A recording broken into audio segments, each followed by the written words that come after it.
para maintindihan ng mga kababayan natin kung ano talaga ibig sabihin itong nangyari sa akin.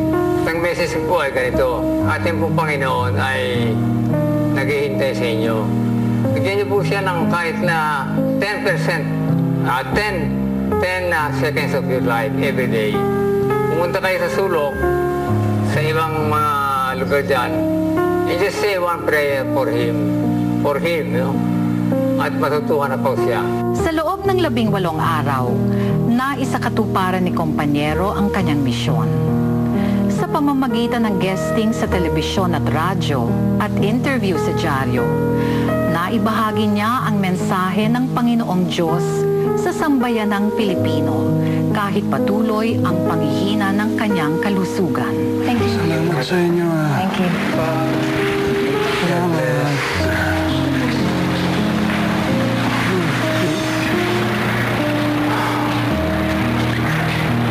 Pastor Doy, salamat ha. Dok, ano? Kailan ba tayo makakabalik sa Senado? Magpalakas ka muna.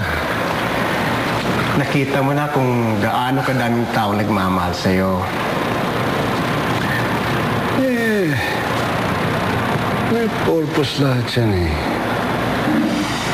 Nakita mo naman, yung mga tao na lumalapit sa akin.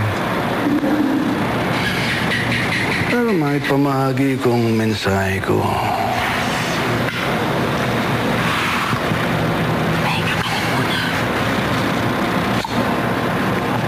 Tsaka na ako magpapahinga.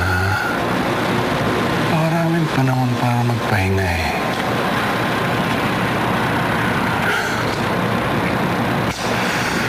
Sa ngayon, gusto kong namnamin ang bawat sandali.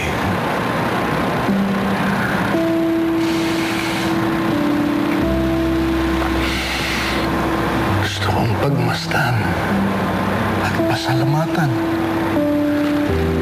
ang lahat ng biyayang tinatamasa natin.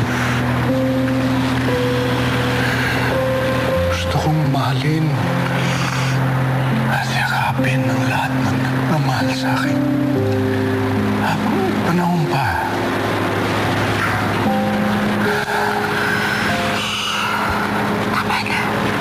Tama na. Magpahinga ka na muna.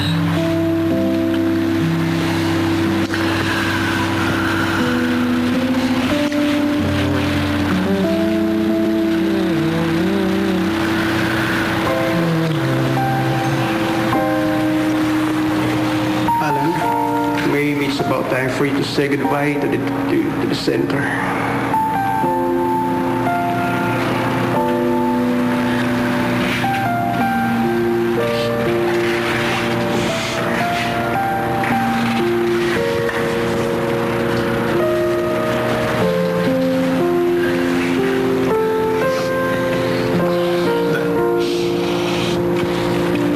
Huwag niyo lang kami alalahanin. Kami na bahala kay Mami.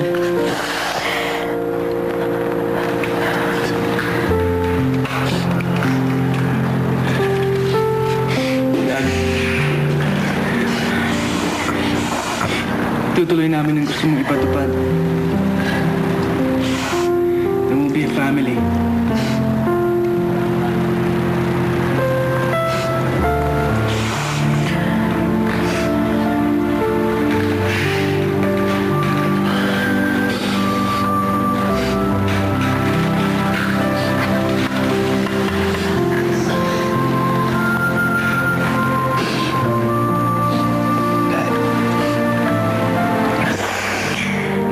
Wala akong pinanghihinayangan pag binigay ko sa'yo.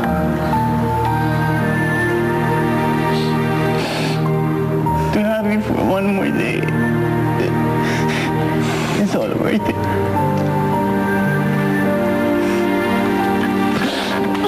Dad, I love you.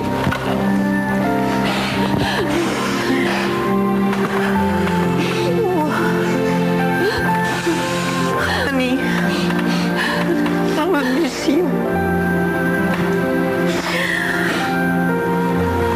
I will miss you.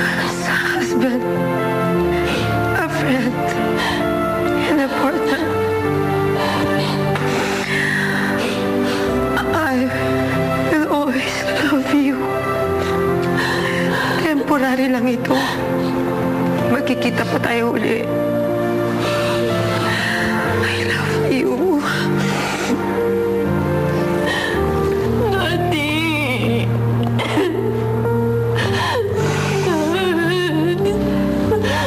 Daddy na ako malaman kung narinig mo ako.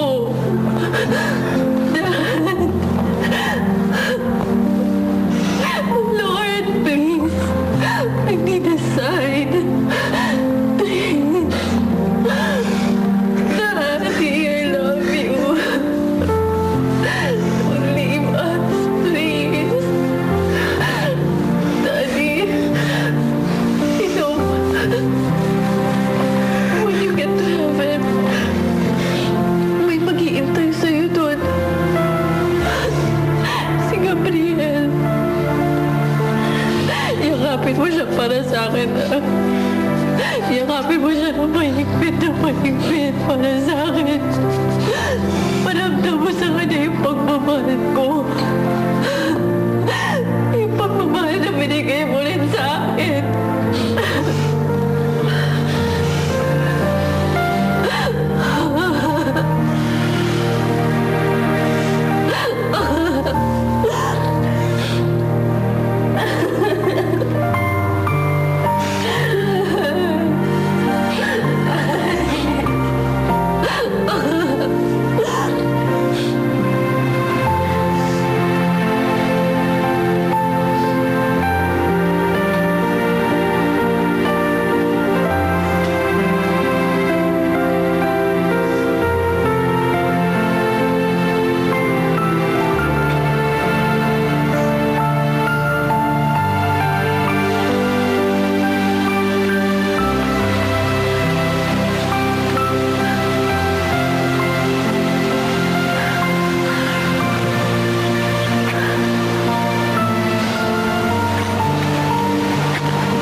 Binigyan ka naman ng sign?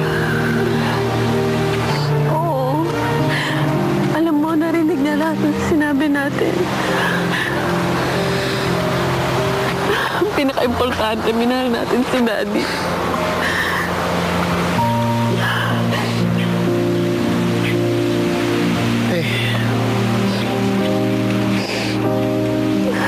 Paano na tayo ngayon? Lino. Iniwan tayo ni Daddy. With everything that we need. Everything. Pamilya natin. Faith in God. And faith in each other.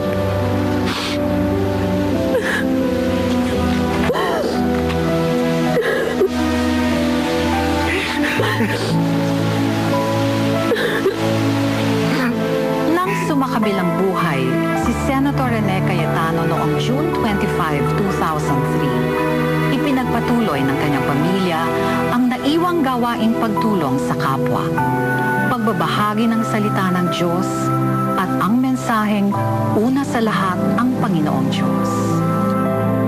Sadyang ang pagsubok ay mas magaang pasanin kung may katuwang na pamilya.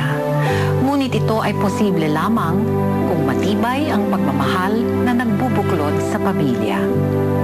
Ito po si Charo Santos. Magandang gabi po mga kapamilya.